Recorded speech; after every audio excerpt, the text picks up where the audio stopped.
En primer lloc us volem donar les gràcies per ser aquí i per constatar que a més del Mundial de Futbol i les coronacions hi ha més coses i sobretot més interessants. Mercès per haver vingut. Per què som aquí? Mireu, som aquí per una història que va començar fa molts anys, més o menys a mitjans dels 80, quan encara els cabells no eren blancs i no viatjàvem lluny. Com a molt fèiem viatges a la Catalunya central o a Barcelona, amb una mena de pan destartalat que conduïa l'autor del llibre, i fèiem una feina amb la que vam viure moments molt intensos de la nostra vida, poc perillosos, com a molt ens vam estar a punt de socorrimar amb els incendis de Montserrat, o algun polític ens volia trencar la cara perquè li vam dir alguna cosa gruixuda, però bé, van ser anys molt, com deia, molt interessants. D'aquelles èpoques, d'aquell periodisme il·lusionat, n'han quedat coses i al Xavier li ha quedat l'essència aquella vital de voler fer crònica social de tot el que veu.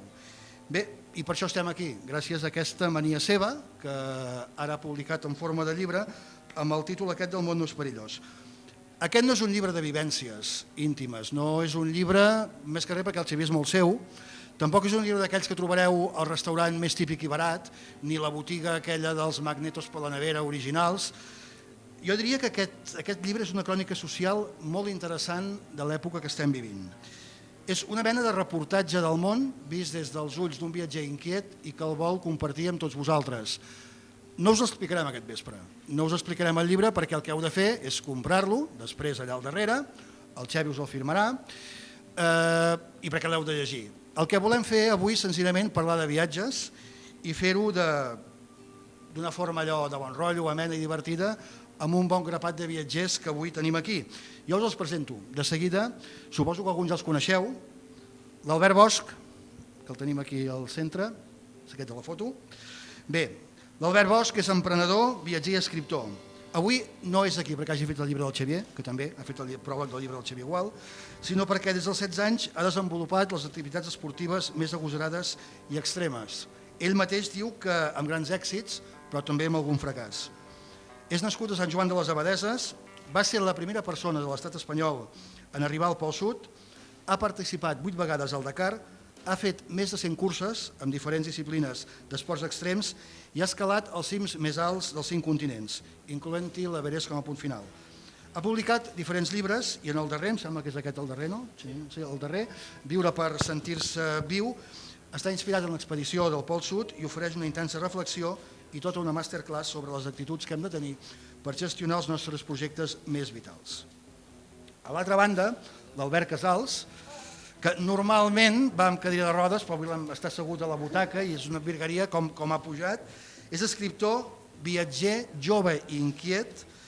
Jo el que us he de dir és que l'Albert encomana optimisme i vitalitat. Ell va néixer a Barcelona un mes de juliol de l'any 1990.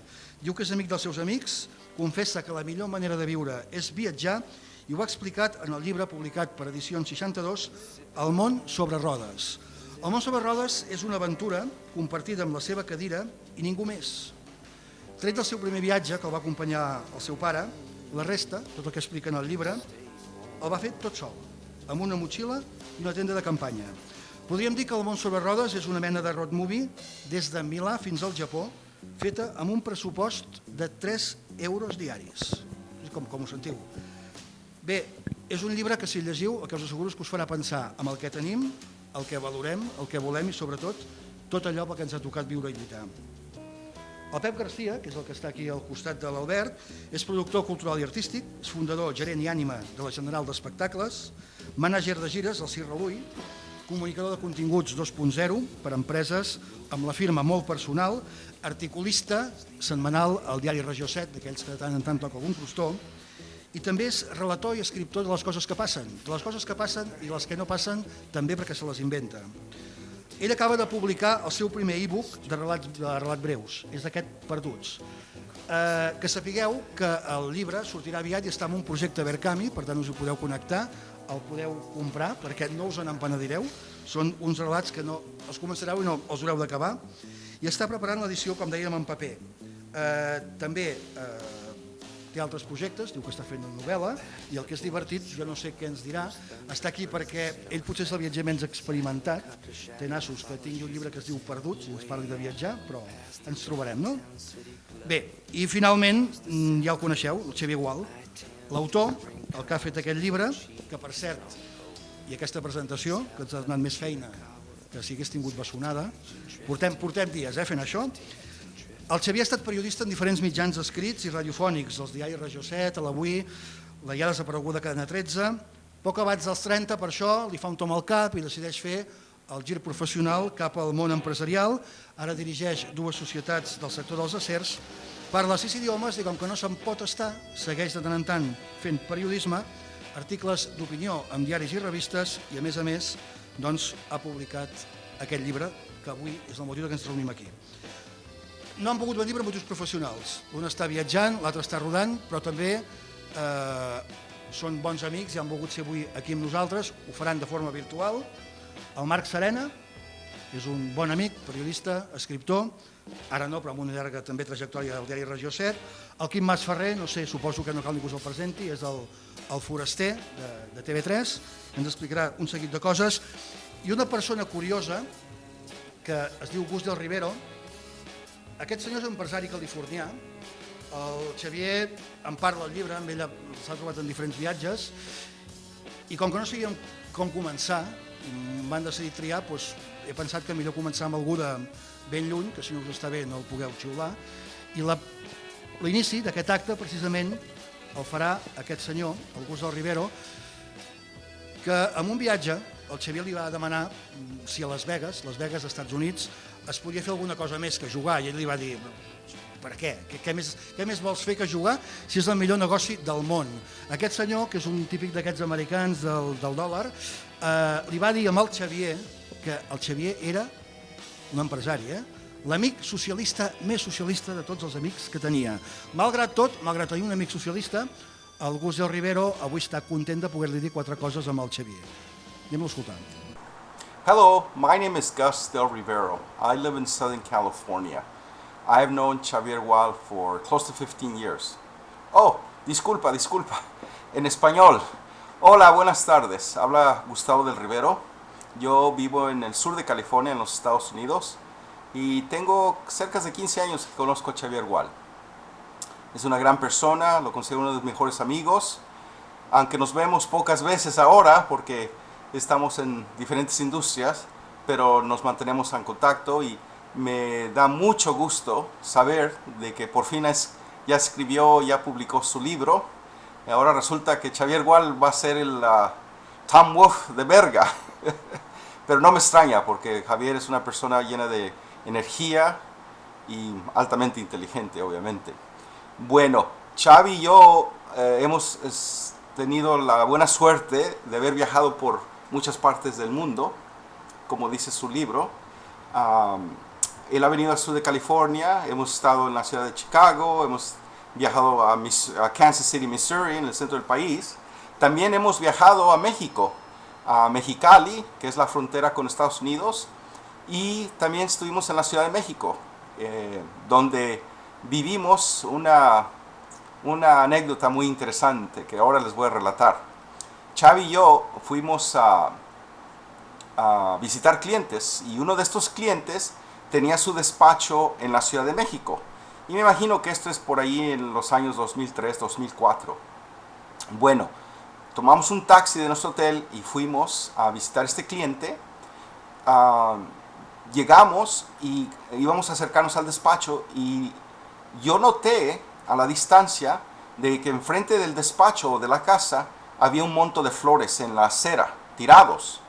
Y pues yo nací en México, yo crecí en México varios años, entonces yo sabía qué significaba esto.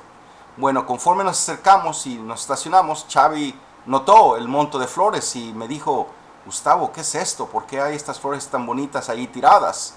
Y yo le expliqué a Xavier que eso significaba que alguien había fallecido o lo habían matado allí, reciente, porque las flores estaban vivas, llenas de color. Y pues Xavi se sorprendió. Bueno, entramos al despacho y después de presentarnos, la primera pregunta que Xavi hizo al señor, le dijo, señor, ¿qué significan esas flores? Y el señor nos dijo que la noche antepasada habían matado a alguien allí. Y la expresión de Xavier, aún la recuerdo. Digo, son anécdotas que uno jamás se les olvidan, pero el mundo no es peligroso, son cosas que pasan cuando uno viaja por el mundo, pero en realidad el mundo no es peligroso. Me agrada mucho saber que Xavi por fin ya logró publicar su libro, y es otra escala que Xavi que toma. Xavi para mí es una gran persona. Yo siempre lo bromeo, le digo, oh, Xavier, ¿de dónde eres tú? De Barcelona, de España, por la historia política. Le digo, tú eres el socialista más exitoso que yo conozco. O en inglés le digo, you are the most successful socialist that I know. Y él al principio se enfadaba un poco, pero creo que ahora Xavi ya sabe por qué le digo eso. Bueno, felicidades. Desafortunadamente no puedo estar con ustedes el 13 de junio, pero quizás en julio voy a viajar a visitar su linda ciudad, que me encanta, Barcelona. Y como dicen en catalán, buena tarde a tothom. Muchas gracias, buena suerte. Good luck, Xavier. All the best to my new Tom Wolf from Berga and the most successful socialist that I know. Ciao. Hasta luego. Goodbye. Gràcies, Gus.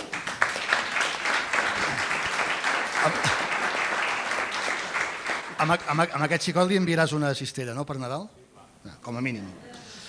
Bé, ara anem a parlar de viatges. Jo he triat per començar... Bé, jo he triat dues cites, una per començar i una per acabar, i les dues, ho sento, però són de l'Albert Bosch, són dues cites que diu en el pròleg del llibre del Xavier.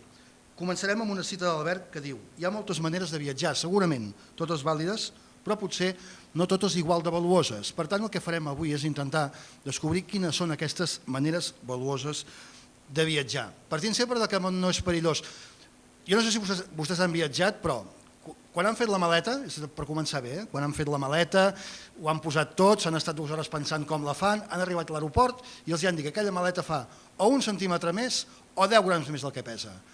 Els han fotut en l'aire el pressupost del viatge, han hagut de pagar perquè la maleta anés a baix a la bodega, quan hi han pensat, total, per 2 calçotets que hi portaven i el raspall de dents, pel que els han fet pagar per la maleta, se la podien haver comprat al lloc de destinació, i així comencen els viatges, fent la maleta. Us puc demanar a vosaltres 4 que heu viatjat tant, com feu la maleta? No, comenci el qui vulgui. Teniu el micro aquí a la falda, no sé. Sí? Vinga. No sé si hauria de començar jo, perquè clar, el problema és que jo no em viatjo en maleta. Escolta'm, com fas la motxilla? Bueno, sovint no viatjo ni amb motxilla. És que, clar, o sigui, la qüestió és que jo viatjo completament sense diners, viatjo sovint sense equipatge, sense auto... I llavors, clar, realment no m'acostumo a ocupar gaire d'aquestes coses. Hi ha vegades que he sortit de casa un dia normal per fer alguna cosa normal i al final me n'he acabat anant fent autostop i he començat un viatge.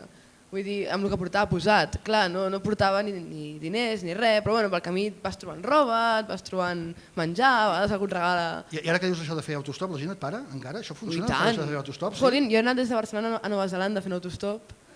Vull dir que... Bé, és la ruïna de Vueling i de Ryanair, aquest xicot, Vosaltres com la feu la maleta? Bé, jo... Sí, Albert, el micro, perdó, si no... Depèn del tipus de viatge, no? Depèn del tipus de viatge, però quan, diguem-ne, el viatge pel qual poder estic aquí, que és el viatge d'aventura, no? Diguéssim, quan vaig a viure experiències, és totalment al contrari de l'Albert que tinc jo. Perquè aquests viatges és al revés. No viatjo amb poc pressupost, viatjo amb un pressupost de la mandanga, normalment. Em passo molt de temps buscant patrocini per poder fer aquell viatge, no? O sigui, i després, com són viatges a vegades a zones extremes, inhòspites, que depenen d'unes coses, tardo moltíssim temps a fer la maleta perquè em passo molt temps fent les llistes, perquè d'allò n'he de viure durant l'expedició, no sé, per pujar a l'Everest, per creuar l'Antàrtida, per exemple, per la maleta de l'Antàrtida em va costar molta feina de fer, perquè allà unes vegades estàs allà, has de viure amb el que portes a sobre durant 2 mesos, no? I és la part més complexa, fer la maleta, la maleta en forma de trineu en aquest cas, no? Perquè si t'emportes de més per si de cas, ho has d'arrossegar, i si et descuides alguna cosa allà al mig, doncs pots palmar, no? O sigui que a vegades és la complexitat del d'allò, o sigui, has de preveure molt. Després per això en parlem d'això que has dit ara, perquè us heu d'explicar alguna cosa d'això de viatjar amb pressupost o sense pressupost. I un empresari que viatja com la fa la maleta, Xavier? Allò, 4 coses, els folis, els... què? Jo la primera cosa que vull fer, a part de dir bona nit a tothom, és donar les gràcies a tots els que sou aquí.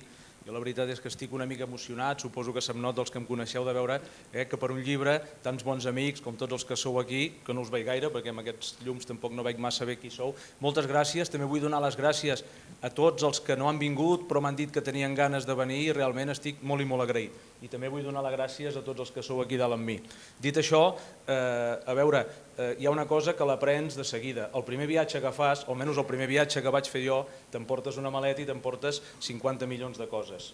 A la que trobes tots els problemes que et suposa arrossegar totes aquestes coses, aprens a base de castanyes. Sí que treballar, viatjar per feina és diferent perquè t'has d'endur més material, ordinadors, papers i tot algun traje abans. A mi em va passar, per exemple, un dia que quan començava a viatjar jo em pensava que tots els que ens dedicàvem a això dels negocis havíem d'anar amb traje i corbata i encara riuen a Los Angeles quan em van veure arribar amb traje i corbata i el propietari d'una empresa de 150 persones em va esperar amb bermudes i amb una samarreta. Vol dir que amb el temps aprens que s'ha de viatjar amb poca cosa, amb molt poca cosa, i és una diferència impressionant. I suposo que això tots els que hem viatjat, perquè avui dia no som pas només nosaltres els que hem viatjat, sinó que avui dia per sort quasi bé viatja tothom, és un consell important. Anar amb poca cosa pel món és la millor manera. Albert el campió, per descomptat. Sí, Pep, n'has après de fer la maleta ja, amb tot el que t'han dit? Com que ets l'aspirant a viatger? Sí, jo he d'explicar. Jo soc un polissón, avui jo m'he colat aquí, perquè fa 30 anys que no veia el Xavier Gual, i ens vam veure fa uns mesos de casualitat, com passen els viatges, no? I jo sóc el català mitjanet, jo he viatjat, París, Londres, Praga, les capitals. I vaig dir, calla, que vindràs aquí i aprendràs coses i he vingut a prendre notes, no? Però m'estic acollonint, perquè el model d'aquest és brutal. El model, bueno... Si faig una barreja, crearé un nou prototipus de viatger, perquè tu no pots llevar-te al dematí i decidir anar-te'n com fa l'Albert, que se'n va. O sigui que estic prenent notes i estic veient que quan viatgi, perquè de fet he pujat aquí perquè quan el Xavier va passar el llibre, ho dic de veritat, m'han entrat unes ganes de viatjar brutals i això és culpa del món, no és un lloc perillós, no? I per tant vaig tard, perquè jo no voldria estar a Berga, he fet un viatge a Manresa a Berga, de fet avui a la tarda he sortit d'hora a les 3 per arribar a temps. Ara, és que els manresans ens queda lluny, Berga? No. Ara us faig una pregunta molt seriosa, perquè la primera part d'aquesta xerrada és això del perill de començar a viatjar, com comences, però abans deixeu-me que el Marc Serena i el Quim Masferrer ens expliquin com fan la maleta ells. La maleta, la veritat és que he après una cosa, que quan viatges no et fan falta massa coses.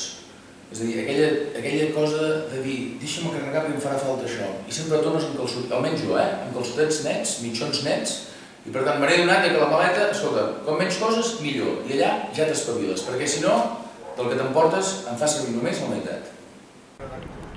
Jo treballava durant un bon temps en un programa de viatges, de la tele i a la ràdio, i el meu cap era el Toni Arbonès, que és també molt viatger, i que ara presenta un programa a la ràdio que es diu Els Viatges de la Gran Anaconda, i llavors ell sempre em va dir una frase que m'ha quedat, que és que la millor maleta és la que, si es perd, no passa res, no? I realment és això, al final, com més lleuger vas d'equipatge, millor.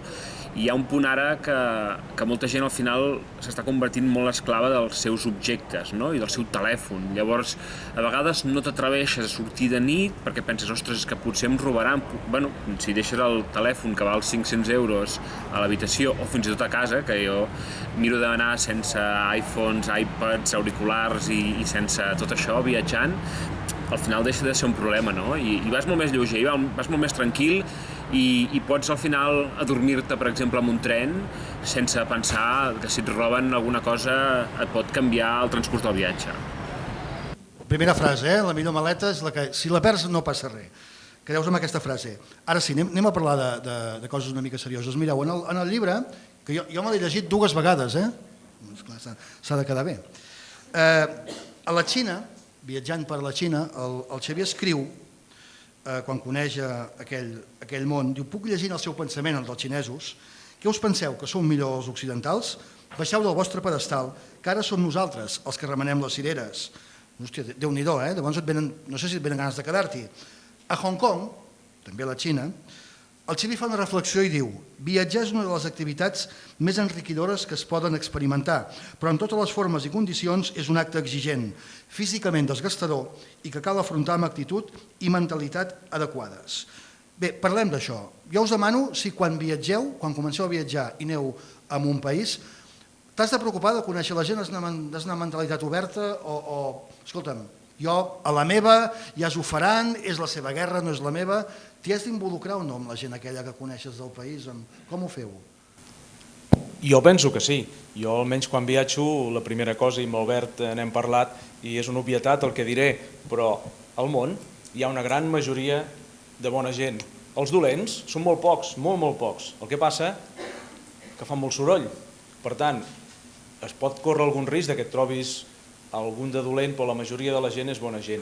I deixar-te portar, ficar-te allà, no tenir por, jo penso que és una de les coses que les aprens. Jo vaig tardar poder 2 o 3 anys a aprendre-ho, però quan tu descobreixes que ficar-te en un carrer que està ple de gent que tenen un aspecte completament diferent al teu, comencen a passar coses interessants.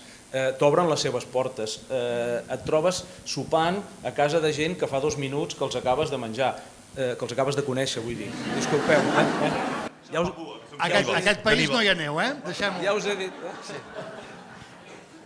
Ja us he dit que estic una mica nerviós avui. En qualsevol cosa, en qualsevol cas, deixar-te portar per aquella gent i sobretot la gent que et trobes pel món són una mica com les nostres àvies d'abans.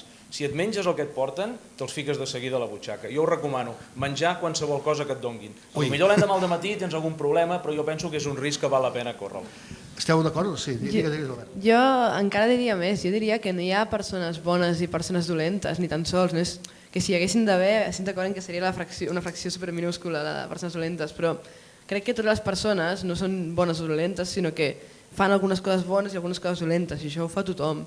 Llavors, la clau a l'hora de viatjar és entendre, precisament, per això és bo entendre a les persones del país que coneixes, i sí que és bo veure com pensen i com viuen, perquè llavors és com pots saber en quines situacions has de col·locar perquè no hi hagi cap persona que li surti a compte fer un acte dels dolents. O sigui, perdó, ho dic ràpid. Sí. Són tants que... Però vull dir que en molts casos, jo què sé, segons on et fiques, si portes objectes cars, una càmera de fotos, que tal, algú te la pot robar, però això significa que aquesta persona és dolenta? En absolut, únicament significa que a aquesta persona li surt més a compte menjar ella o donar menjar a la seva família o comprar-se alguna que es vol comprar o d'alguna manera li surt més a compte a un plaer que obtindrà que no el teu dolor, però no és que ell vulgui putejar perquè sí, ningú quasi, cap persona al món et faria alguna cosa dolent sense cap motiu, amb la qual cosa només es tracta d'intentar que no tinguin motius per fer-te alguna cosa dolent, com per exemple anant sense equipatge o com deia el Marc Serena, que no passa res si te'l roben. Però... Sí, clar, si no portes equipatge no te'l roben. Clar, però no, o justament el que deia ara ell, sabem com has d'actuar o com tal, però que realment no crec ni que s'hagi de classificar així, vull dir, aquí a Europa la gent té la mentalitat que el món està ple de gent dolenta i és totalment absurd, no hi ha ni una sola persona dolenta, no sé que siguin pocs. Sí. Albert, tu que viatges amb això, amb aquests equipatges que ens deies, i tu tens la mateixa opinió? No hi ha gent dolenta, no passa res?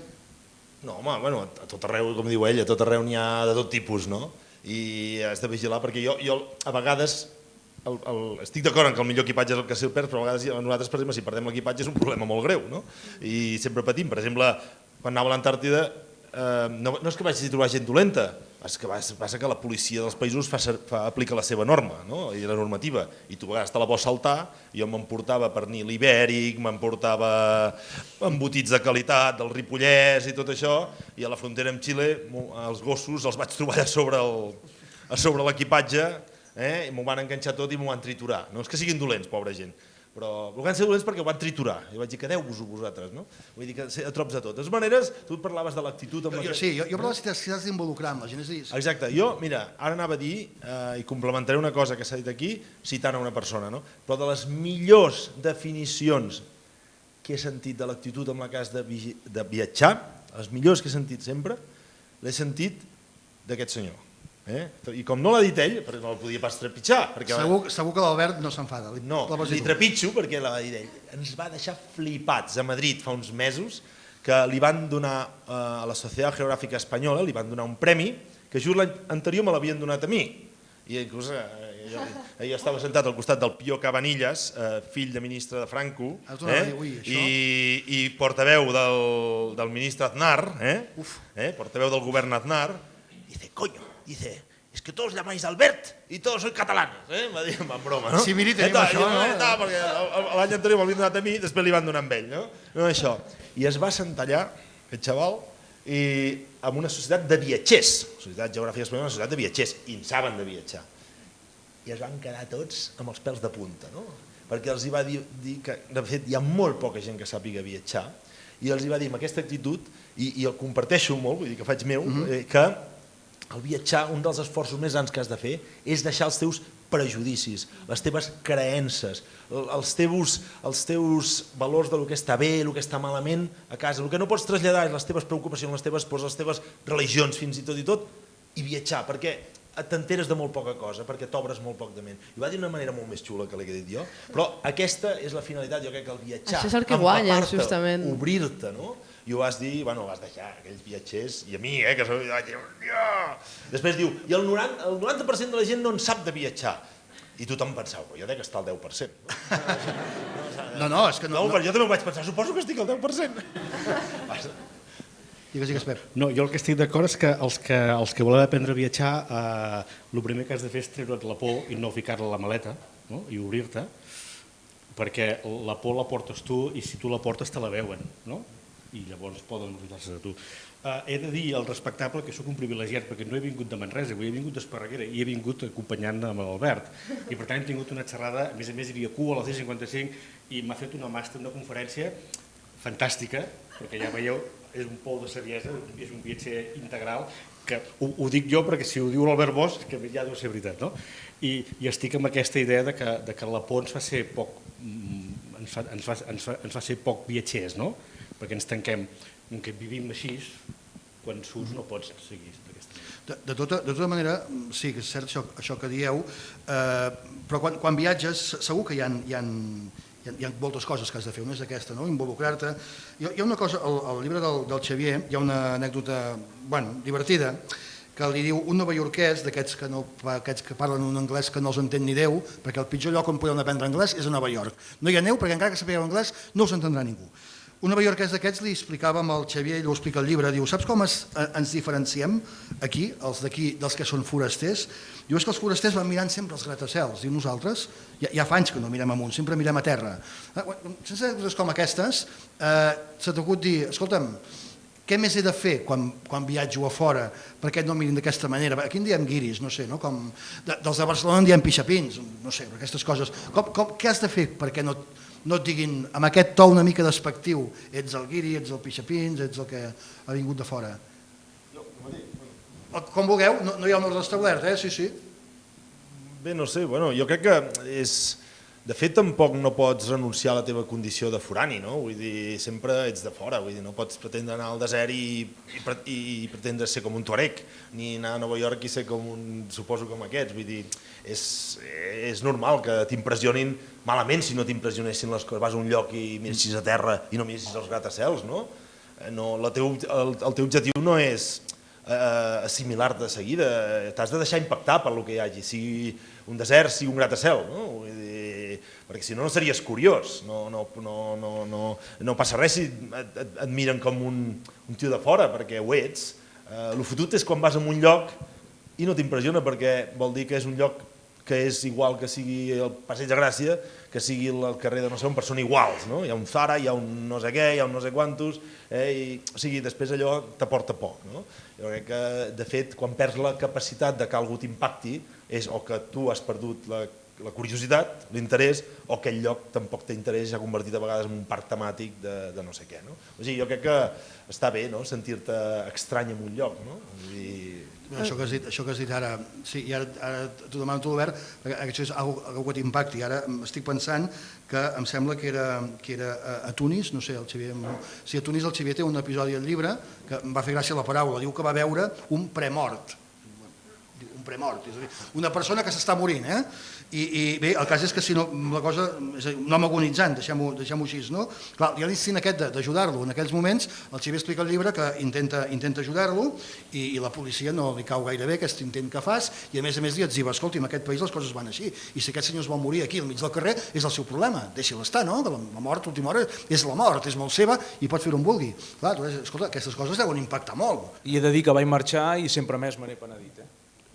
De no ajudar-lo, o sigui, no el vas ajudar, et vas distanciar. Clar, dèiem això d'impactar, això és un impacte molt fort, no? Tu t'has trobat amb coses d'aquestes, Albert? A veure, un moment, del que estàvem dient abans, puc dir-ho d'abans i després resposo? Sí. Guai.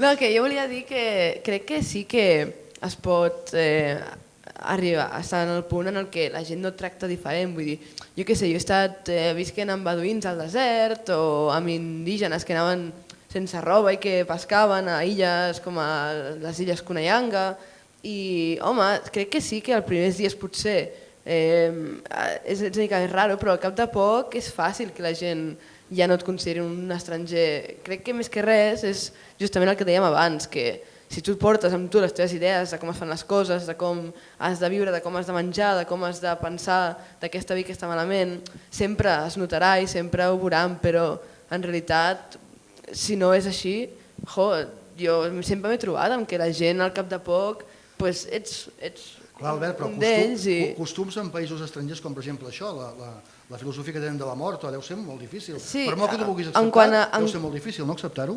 Bueno, no ho sé, o sigui, a veure, no veig res d'il·lògic en el que li van dir. Una cosa és que estigués malament, no sé, aquell home si volia estar allà morint o no, el problema era l'argument del policia, de dir, si aquest home vol morir aquí, deixa'l morir, no era que ell volgués, però vull dir, que no té res d'il·lògic, la mort sí que és algo normal i hi ha països on és molt diferent, vull dir, hi ha llocs on els morts els deixen al carrer i no es fa res amb el cadàver i això no té res de...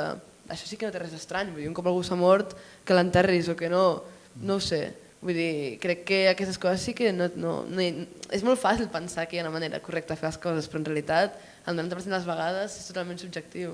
No, el que està molt bé és el que has dit, que home, tu has aconseguit que en poc temps t'agafin com un dels seus. És a dir, quan sí, però això jo crec que no és gens estrany, vull dir que és simplement, en general, si tu ja vas amb la idea aquesta, amb la idea d'aprendre com viu la gent... Perquè és petit, no? Perquè els hi cau simpàtic. No, però això us passa també a la resta? No sé, és normal que en un país, si et vas amb mentalitat oberta, que al cap de poc et facin com un dels seus, no? Però clar, és que pensa que és molt diferent com viatgen, o sigui, ell per exemple viatja per fer una aventura, té un propòsit, ja ha fet un pla del que farà, no està allà per simplement empapar-se i viure com una persona que es troba. Ell anava a fer negocis, amb el qual també tenia uns projectes, tenia unes idees, ja venia amb una d'allò. Si tu te'n vas com si et deixen al mig de Xina i no tens res més que fer que ser un xinès, acabes sent un xinès. El que passa, jo també voldria dir una cosa. Digues. Realment, la forma de viatjar que tenim nosaltres, que estem aquí, és molt diferent, però hi ha un fil conductor que és el mateix, perquè si ho apliquem a la feina, jo ho he vist moltes vegades i potser els primers viatges a mi també em passava, i això, si ets capaç de canviar-ho, aconsegueixes, a part de fer feina, que és pel que jo viatjo també, aconsegueixes integrar-te bastant allà, que és aquests perjudicis que portem. Jo he vist molta gent que quan surten a l'estranger, perquè un senyor, en lloc d'anar amb pantalons, va amb unes faldilles i perquè porta una barba i té la pell fosca, se'l mira amb un aire de superioritat o se'l mira amb un aire d'autosuficiència o els hi sembla que, tal com entenem nosaltres la vida, ells l'han d'entendre. I això tothom ho percebeix. I aleshores això és un defecte important que fa que tu t'allunyis, que fa que d'una forma brusca o d'una forma subtil se't treuen de sobre i et quedes sol. La clau, el punt, és la teva actitud, l'actitud amb la qual tu vas cap allà. I a més, parlant de les pors, jo penso que hi ha una cosa que ens deu passar als tres també, que jo m'imagino que si tu viatges amb la teva família o tu viatges amb gent de la qual et sents responsable, i els que em coneixen i sobretot els que treballem junts, que han fet algun viatge junts amb mi, jo tinc aquell complex de tiet protector que sempre vull estar, però si tu vas sol decideixes córrer riscos i te'n vas a llocs que segurament et poden passar coses, però si tu assumeixes aquest risc, pràcticament mai no passa res, perquè la gent percebeixen que vol ser com ells i t'obren casa seva, i això a mi m'ha passat a tot arreu. Sí, digues, Pep. No, ara m'estic adonant, jo estic aprenent notes. El Xavier Gual és el viatger empresari, l'Albert Bosch és el viatger aventurer, l'Albert Casals és... L'Albert Casals? A mi em toca ser el turista, el viatger turista. No? Fa terror, Perquè el viatger turista, tot el bon rotllo pels turistes, però és un paper molt galdós perquè és el turista que no s'acaba d'integrar, a part de la vestimenta, no? El viatger turista, el de la maleta, no, sí, totes les càmeres i totes les...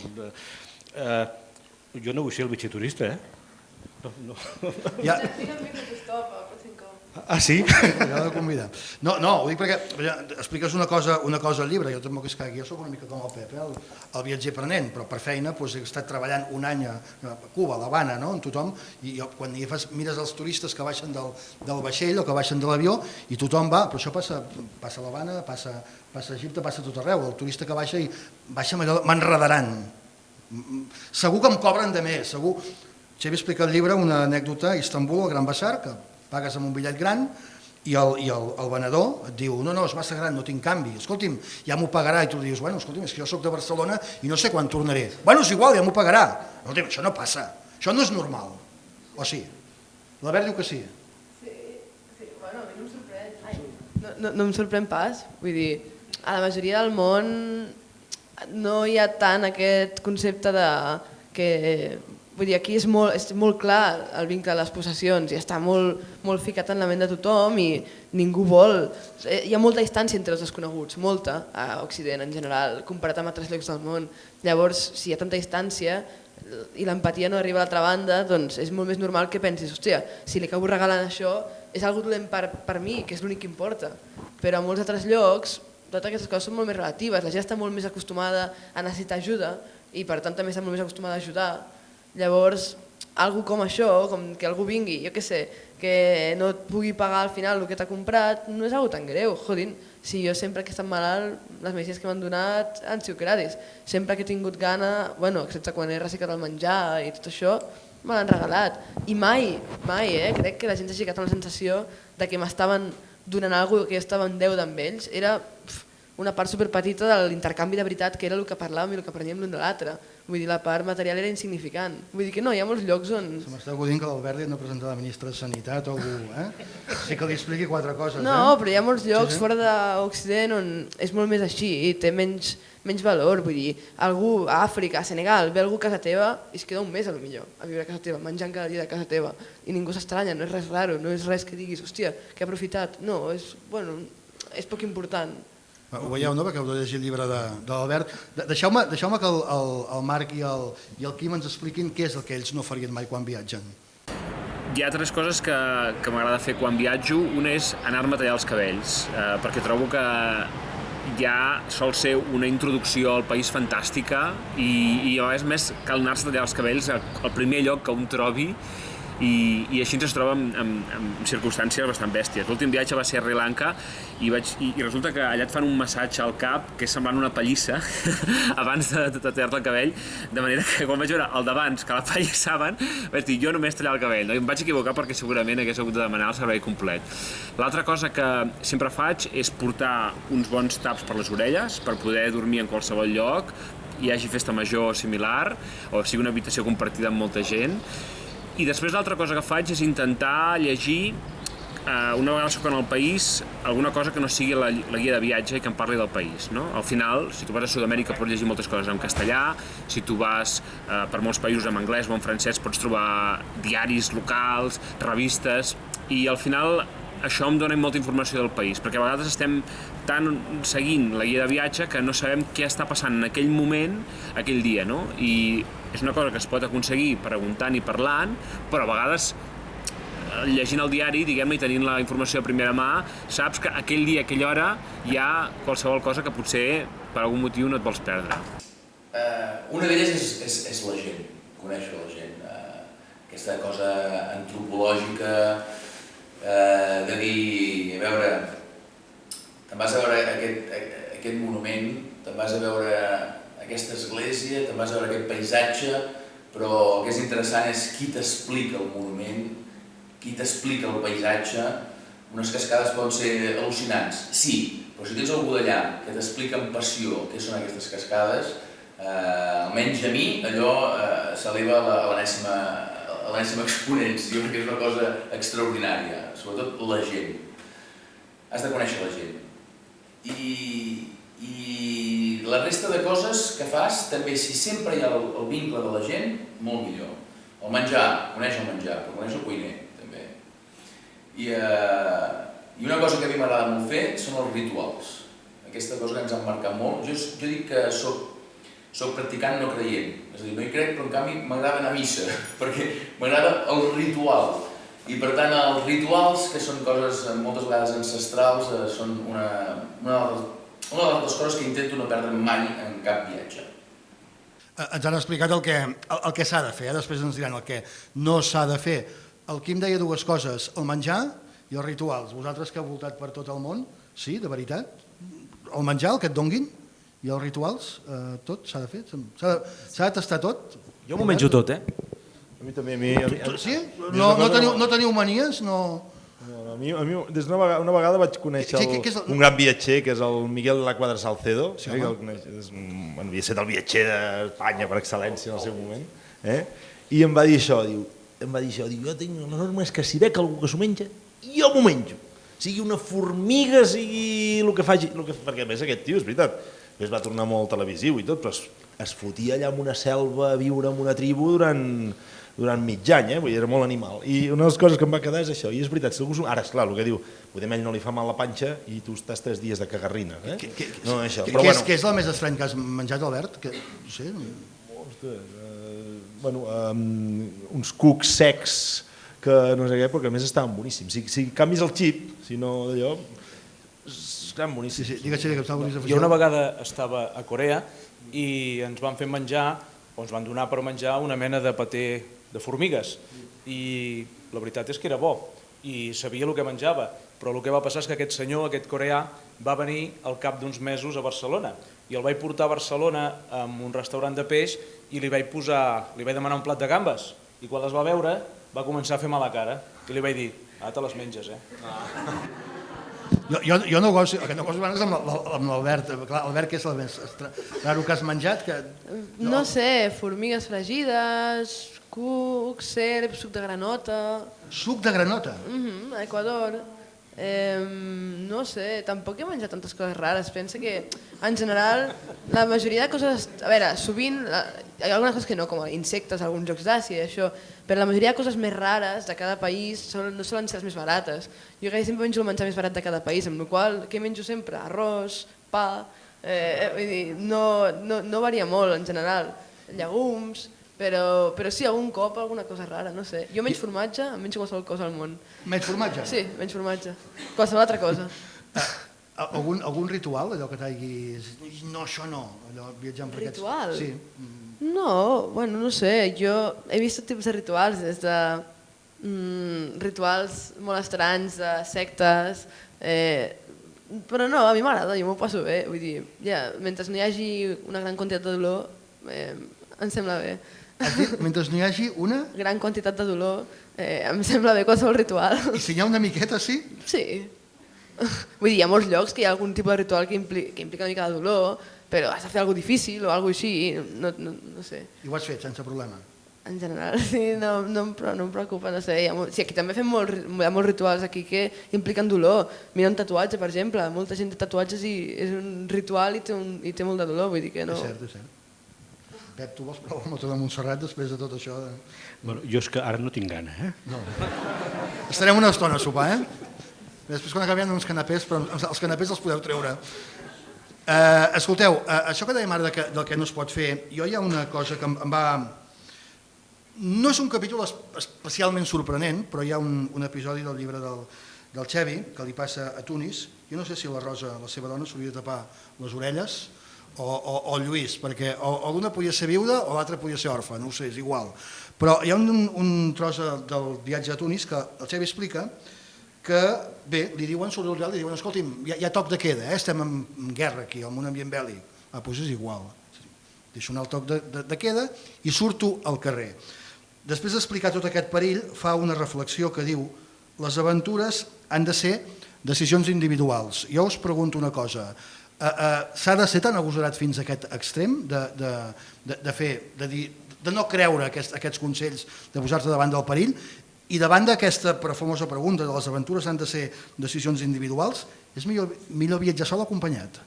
Jo volia dir una cosa també, perquè penso que vull ser molt realista, està molt bé com ho dius, però jo també tinc la sensació que quan veiem aquestes coses, que les veiem tots a la tele, que passen coses, que hi ha problemes greus, les poques amb les que jo m'he trobat, quan tens allà, diuen que no pots sortir perquè hi ha problemes i tal, treus el nas a l'hotel, fas 10 passes, en fas 50, i realment tot aquell problema que des dels mitjans de comunicació es magnifica una mica en general, a vegades sí que cauen castanyes sèries. Es pot escapar alguna castanya. Es pot escapar alguna castanya, però com he dit abans, si tu vas sol és un risc que l'assumeixes per tu mateix, en tant quant el pots assumir. Però explicat així, i és veritat que és així i que és potent i que la gent de l'hotel no em volien deixar sortir, però jo vaig fer veure que anava a fumar, que no fumo, i a partir d'aquí vaig poder sortir per veure una mica el que passava allà fora. Com que tampoc faig cara de ser un terrorista d'Al-Qaeda, doncs els policies tampoc no es van preocupar massa de veure'm. Vull dir que les coses s'han de relativitzar una mica i que vistes en directe a vegades no són tan dures com poden semblar si ho veiem perquè ens ho explica un altre. Sí, en quant a d'anar, que l'aventura hagi de ser una cosa individual, però vull dir, a no ser que hi hagi algú que no pot prendre la decisió per ell mateix, no crec que això sigui un inconvenient per viatjar en grup, vull dir, només cal que tots els que estan al grup individualment acceptin aquella aventura, no? Vull dir, crec que, jo què sé, jo no fa molt, amb ella i un altre amic, ens vam entrar a Egipte quan hi havia la revolució i amb ells els van prendre per espies perquè van creuar per la muntanya, perquè no volien pagar tarifes de frontera i se'ls van emportar a un recinte militar i no sé què, però mai vaig pensar que, vull dir, crec que cadascú havia individualment decidit el que estava fent i tot estava bé, no? Vull dir que crec que no és obstacle per viatjar en grup, és simplement que tothom li vingui de gust aquest tipus de viatge. Tu sols viatjar sol, per això, no, Albert? No. Jo he fet de tot, no? Però vull dir, moltes vegades les coses quasi sempre les fem en grup, en equip, altra cosa és que a vegades m'he quedat sol, no? Per alguna cosa, i sí, dintre de molts viatges intento guardar una part a vegades per estar sol. Vaig anar a Iran amb la meva dona a fer un viatge i ella va tornar abans i jo em vaig quedar a fer muntanya, no? Vull dir, sol, i em vaig trobar altres muntanyencs, i per exemple vaig anar a l'Everest i em va acompanyar un grup, de fet. O sigui, va ser curiós perquè deixant a part la part d'expedició, muntanya en amunt, la part d'anada la vaig fer en grup, amb 10 amics, de fet, que em van acompanyar fins al Camp Base i vam viure a Katmandú i ens van passar molt bé i vam fer moltes coses, i la part, després els vaig deixar i vaig fer part del trekking sol, vaig tornar sol, perquè anàvem amb un grup colombià que ens en van anar, i vaig viure la part de tornada a Katmandú sol, i he de dir que m'ho vaig passar molt bé, perquè evidentment en grup les coses es maximitzen segons com, però l'experiència de viatjar sol jo crec que és molt interessant, molt, perquè és veritat que passes fronteres que les pots passar amb altra gent, però no parlo de l'Egipte, però hi ha d'haver un consens que a vegades no hi és, i en canvi tu potser sí que pots decidir atrevir-te, però a més coneixes gent diferent, et passen coses diferents, viatjar sol és molt, molt enriquidor, perquè al final amb qui parles si vas amb algú? Amb el teu millor amic o la teva dona? Amb qui sopes? Amb ella, no? O amb ell. De què parles? De les coses que parleu vosaltres. A on vas? A les coses que us venen de gust o que consenseu els dos. Si estàs sol, amb qui sopes? Amb el primer tio que has conegut o que t'ha invitat o el que sigui. De què parles? De lo que parles amb aquells tios d'allà. Et passen tantes coses més. Jo crec que multipliques l'experiència per molt. És a dir, si ara la teva opció és millor viatjar sol. És complementari. Jo crec que hi ha molts tipus de viatges i tot, però realment aconsello insistentment a tothom qui vulgui fer algun viatge intens que en faci algun de potent sol. Vull dir, si no l'ha fet, perquè molt poca gent ha viatjat sol. Vull dir, com tot, és com tot, el viatjar, com moltes matèries a la vida, s'ha d'aprendre, no? I aprens sortint de la teva zona de confort, no? No aprens viatjant, evidentment, organitzant-te al Corte Inglés, comprant un paquet, això està molt bé, com a vacances, però no és viatjar. No, home, no. Escolta, paquets del Corte Inglés que et venguin una estada en un recinte militar d'Egipte, segur que no n'hi ha, eh? No, bueno, hi ha experiències, no? Ahir vaig estar amb el de Destinia.com i un dels temes potents que va fer és que va organitzar uns viatges a Corea del Nord, i Déu-n'hi-do, vull dir, tal, però hi era una experiència, vull dir, van arribar-hi a portar 38 persones, bueno, però ho va fer més per notorietat. Però penso que s'ha d'aprendre, i una de les coses que viatjar sol realment és una que a la gent li és incòmodo, li fa por, és una barrera que, precisament, però passar-la és brutal. Fer algun viatge sol a la vida és molt important. Ja l'has fet tu, Pep, aquest viatge sol? Vaig anar a un lloc, no recordo el nom, Caral? Interessant? Sí, ho recomano. Cap perill? Bueno, home, no les tenia totes, És broma, Poca broma, que abans ell m'ha confessat que ell ha fet autostop sol per tot Catalunya.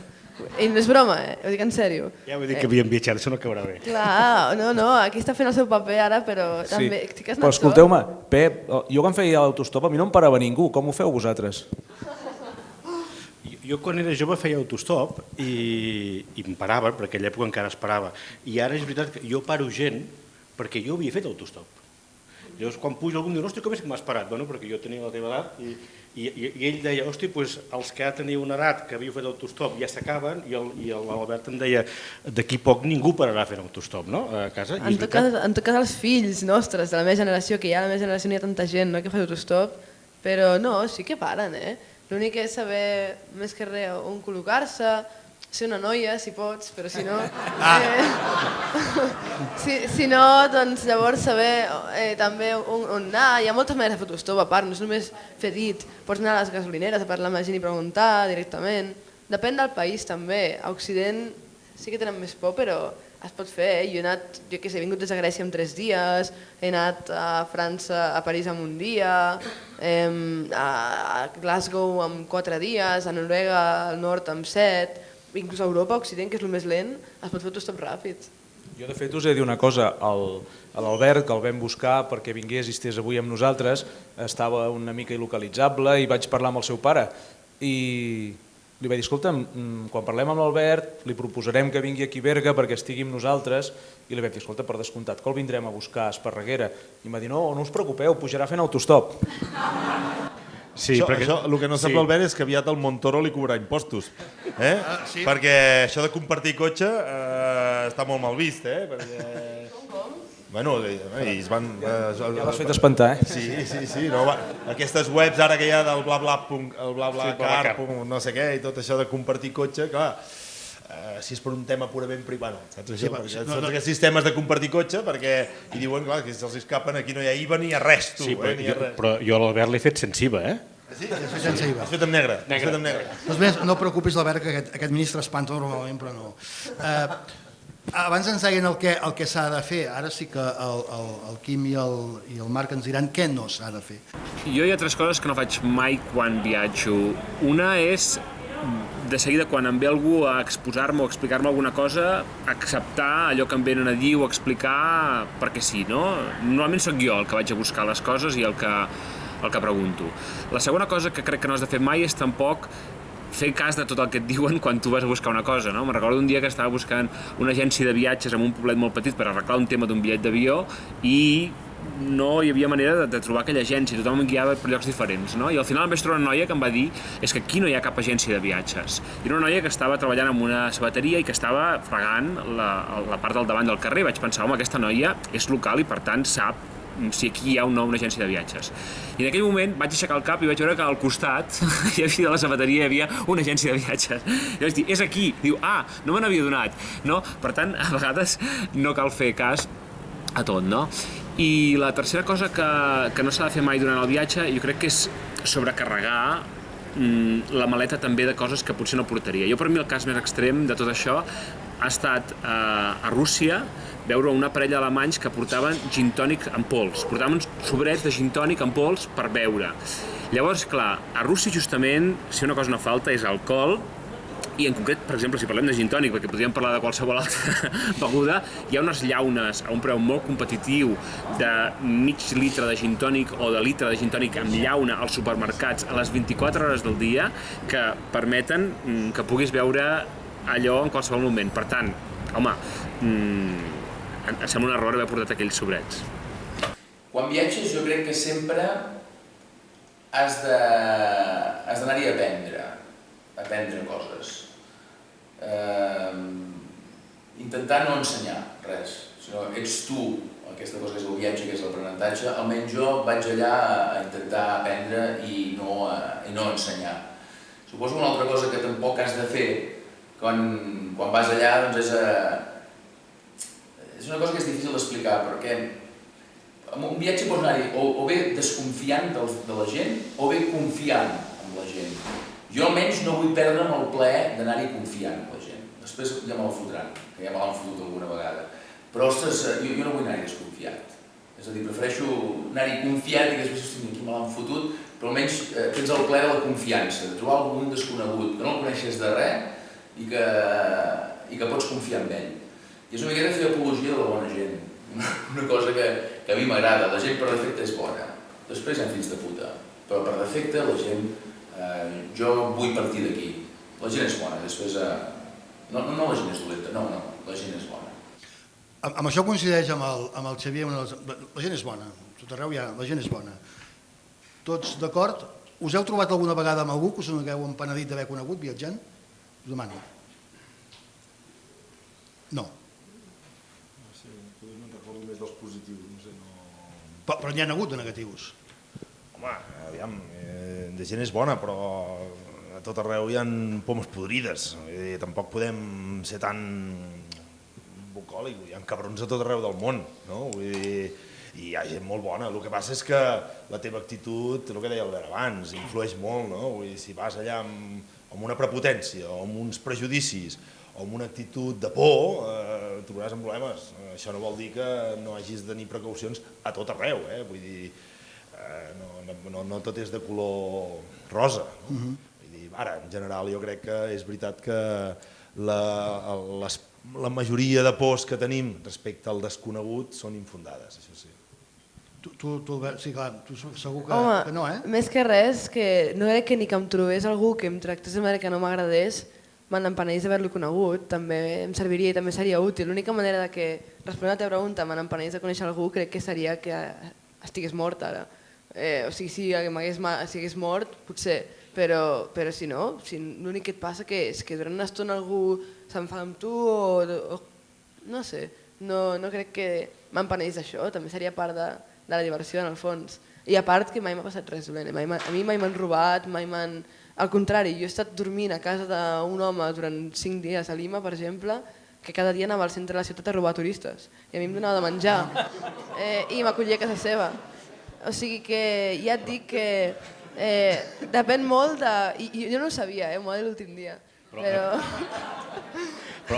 a tu no et poden robar res perquè no portes res. Clar, per això, vull dir que mai m'he quedat amb la sensació de que hagi tingut un problema per culpa de la gent. Sempre que he tingut problemes era per circumstàncies, pel temps o per alguna cosa, però la gent mai, al contrari, que va. No. I tu, Albert, tu vas fer el Pol Sud en solitari. Mira que si et trobes un mal parit allà, només un... No, Sí. Te'n trobes un i és el dolent.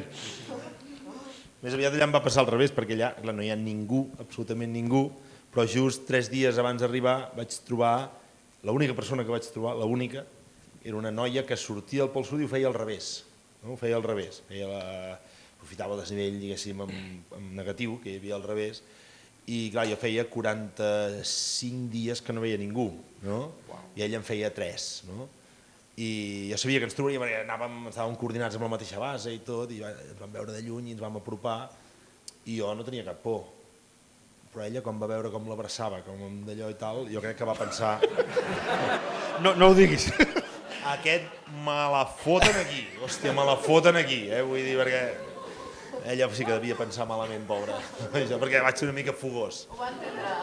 Sí, devia pensar que aquests llatins són la pera. Has dit 45 dies i 45 nits. 45 dies i nits, s'està molt sol. De totes maneres, abans ho deia l'Albert i li deia l'altre Albert, és molt diferent viatjar, o et miren diferent, o ho tens més fàcil quan viatges amb allò, amb una cartera plena. Clar, aquí sou dos que viatgeu bé, l'Albert, això de viatjar a mi em va, i em va caure 3 euros, una... Bueno, els 3 euros era quan era petit, ara sempre surto amb 0 euros, ni una moneda. Ho poses millor, doncs. Clar, dius, és molt diferent viatjar amb diners a la cartera i viatjar bé que viatjar allò com fa l'Albert. El món es veu diferent? Sí, jo crec que és molt directament proporcional l'operdura que tens amb la cartera que portes. Vull dir, sí, perquè, bueno, jo no és que viatgi molts diners, el que passa que he parlat això de la part d'aventura, necessitem uns recursos, no? Necessitem uns recursos i per això necessitem els diners, però la part de viatge precisament m'agrada fer-la de veritat, amb pocs recursos, amb molt pocs recursos, inclús viatjant amb els meus nanos no m'agrada anar als hotels i tot, no m'agrada, perquè a mi m'agrada l'experiència, a mi m'agrada experimentar el món, no veure el món, anar a veure un lloc i fer-me una foto, m'agrada que em passin coses, no? Per mi, i de fet l'esport en aquest cas per mi és un canal que em permet que em passin coses, no? I, per exemple, et diré un exemple que ho veuràs molt clar. A Tanzània, per exemple, vaig a Tanzània i vam anar a fer el Kilimanjaro i tot, i ens vam emportar les bicis i vaig organitzar una excursió en bici amb 3 amics per un lloc que em semblava que sobre el mapa em semblava que era xulo, però no vaig mirar aquí perquè hi havia unes muntanyes, uns prats molt xulos i tal. I vam aprofitar entre el Kilimanjaro i tal i ens vam anar a veure un parell de parcs d'animals d'aquests, com es diu, parcs naturals d'aquests, no? I clar, hi vam trobar massais allà. I clar, per fer una foto et demanaven $3 o el que sigui, no? Hòstia, els massais, i hòstia, que romàntic, no, els massais. Estàvem allà, arribàvem amb una furgoneta que ens van portar a aquests parcs i tot això, no? Després vam agafar la bici, ens vam anar a perdre'ns, no? Quasi 10 dies, a perdre'ns amb una travessa molt xula. En un lloc que jo no ho sabia, estava farcit de tribus de massais, farcit, no? Però clar, arribàvem bruts, pòtols, ells pensaven que pringats aquests tios, no? Arribar aquí en bici, en un lloc que com no hi havia animals d'aquests grossos, no hi havia turistes, no? I clar, canviava radicalment. O sigui, els massais no solament no ens demanaven evidentment ni €1 per fer fotos, és que ens menjàvem amb ells, el que diu ell.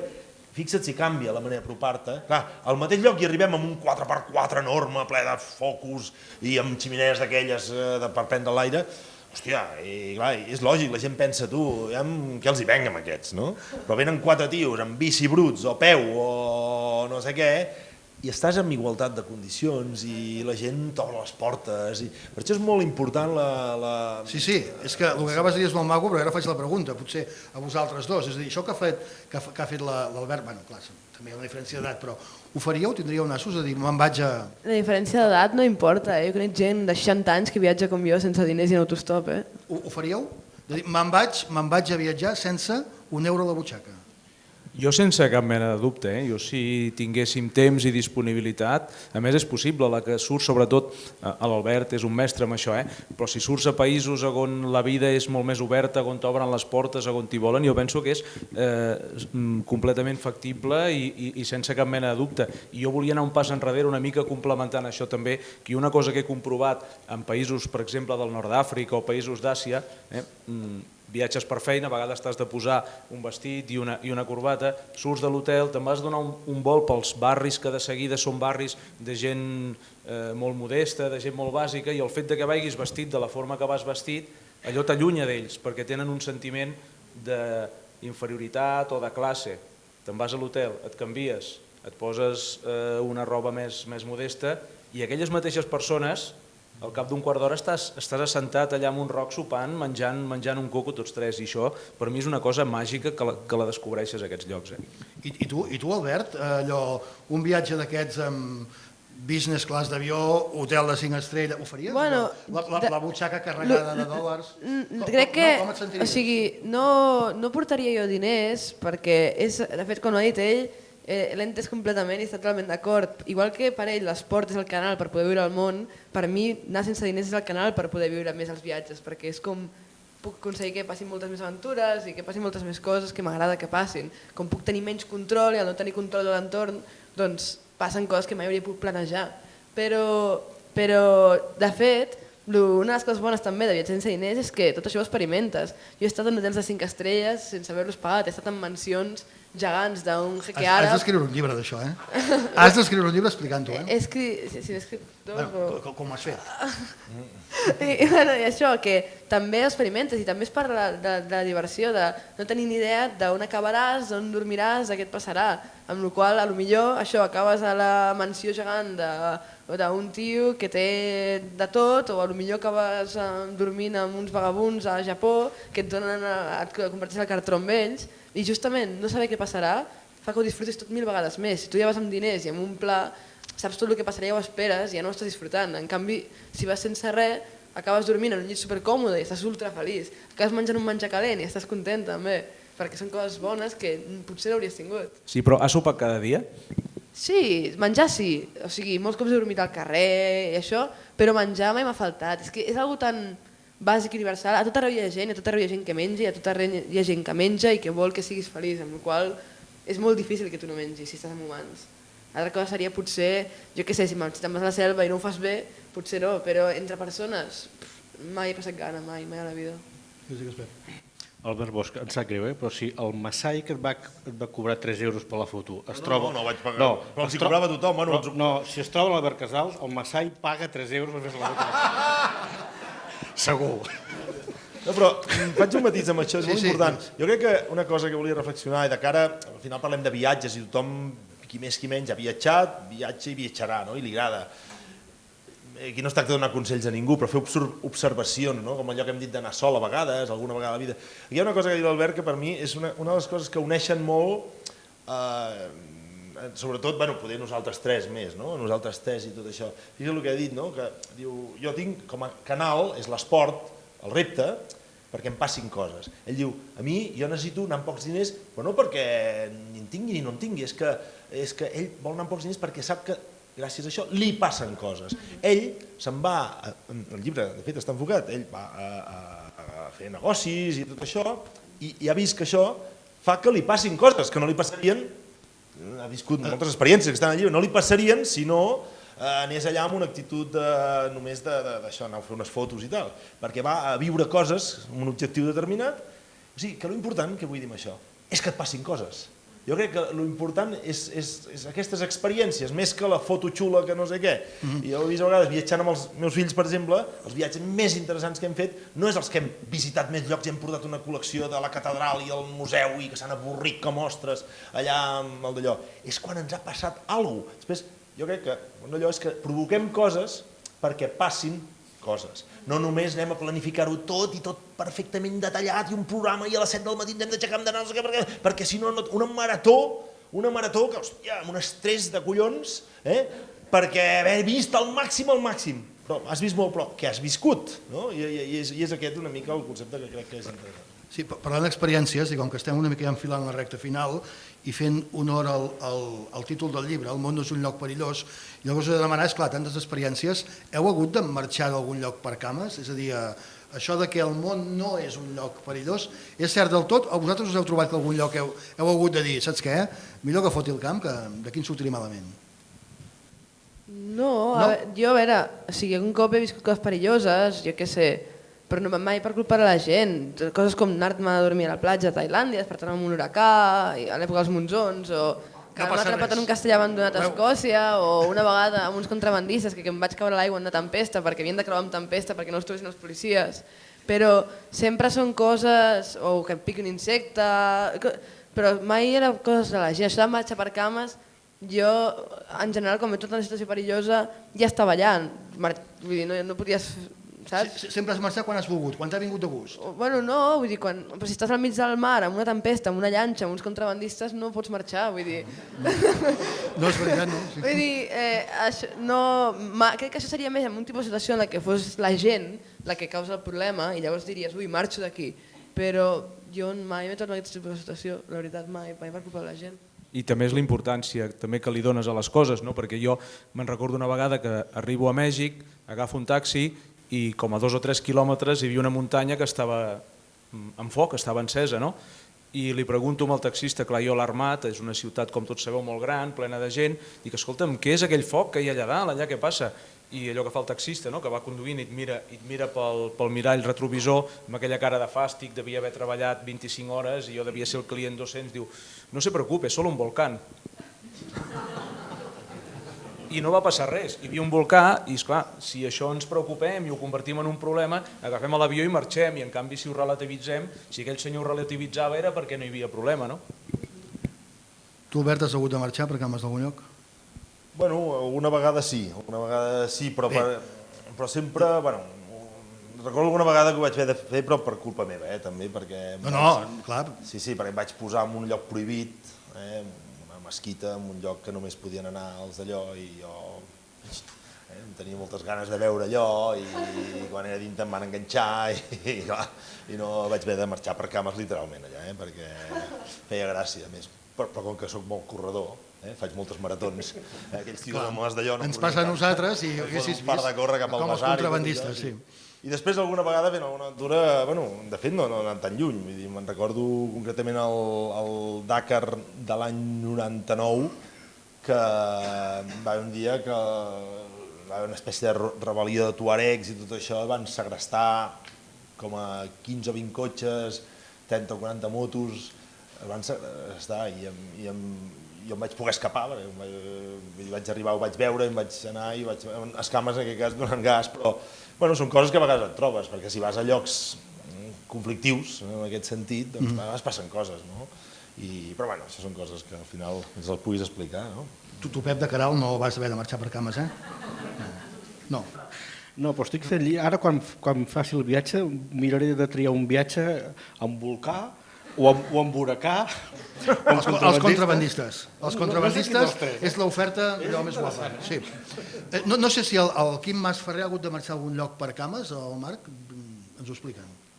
Home, quan viatges sempre tens la sensació que t'enganyaran i que el món és perillós i que et poden passar coses complicades i a vegades has d'acceptar que no estàs en el teu país, que no és Manresa, que no saps com són les coses i que has d'adaptar-te, no? I me'n recordo un dia que estava a Pequín, que vaig anar a un restaurant que ja em semblava barat i llavors, en el moment de pagar, vaig entendre que em cobraven 20 euros per una cosa, un dinar que no ho valia, no? I en aquell moment em semblava que no tenia capacitat per dir que no, que ja m'ho havien servit, que ja ho tenia al plat i que hi havia una cua de gent al darrere meu i en aquell moment vaig fer alguna cosa així com una cara de dir, mira, m'has enganyat, però jo no hi puc fer res i t'estàs aprofitant de mi perquè jo sóc un turista i mira, pitjor per tu. I vaig intentar fer com la pitjor cara que tenia amb una noia que és la que em cobrava, no? Que em semblava que m'estava estafant. I en aquell moment, quan vaig començar a dinar, vaig tornar a mirar la factura i era 2 euros. O sigui que realment havia pagat el preu que valia aquell dinar, que hi havia de tot, però valia 2 euros. I en aquell moment vaig pensar, ostres, vull esfumar-me d'aquí, no? I jo crec que a vegades anem molt a la defensiva, no? I anem molt amb una bombolla. Es parla molt de la bombolla viatgera, no? Que estem envoltats d'una bombolla protectora i que ens costa sortir d'ella, no? Hi ha una expressió que diuen, que a mi m'agrada molt, és aquesta persona no ha baixat de l'avió, que vol dir que sí, que ha anat allà i ha baixat, però al final no ha conegut mai cap persona local o no s'ha remengat massa, no? Llavors a mi m'agrada trencar aquesta bombolla i moltes vegades anar sense avió millor, és a dir, si pot ser amb autobús o amb un mitjà de transport que vagi més a poc i que tu mentalment ja et vagi portant a aquell lloc, fins i tot millor. Sí, recordo, per exemple, a Istanbul, a la Mesquita Blava, moment de ritual dels musulmans i jo vaig voler-hi entrar a dins. I me van dir que aquí no hi podia entrar. Però hi havia tanta gent que dic, hi entraràs i no se n'adonaven compte que hi has entrat. I mira que m'ho van dir, I per tant em vaig descalçar, jo cap a dins, i vaig començar a veure unes mirades que m'estaven dient marxa perquè t'hem dit que no podies entrar i tu has tingut la patilla d'entrar malgrat haver dit aquí no hi pots entrar perquè és el nostre moment. I aquesta és una cosa que crec que no s'ha de fer, és a dir, els seus moments són els seus moments i tu com que vas a aprendre hi ha moments que has de saber tenir una miqueta la privacitat del que és seu. I allà vaig haver de sortir per potes, sí. Recordo allà mateix, lligant-ho amb això, que no vaig escarmentar, i vaig demanar poder fer un bany turc però no en un lloc per turistes, sinó en un lloc d'ells. I també vaig haver de sortir per potes, perquè vaig entrar en un lloc que el recepcionista de l'hotel em va dir vés aquí perquè aquest és d'ells, però ell em deia un de turista, jo no volia un de turista, aquesta cosa que tenim de dir no, jo vull l'autenticitat, saps això? I vaig anar allà i me'n foto, jo crec que no va ser un massatge, jo crec que va ser un vol d'hòstia d'allò, però me'l vaig mereixer segurament. No corria tant. Ara sí que jo volia acabar amb uns consells finals i com que hem dit amb tots aquests convidats que avui ens omplen la sala que parlaríem de viatges i que els trauria ganes de viatjar, escolteu, què és el millor de viatjar?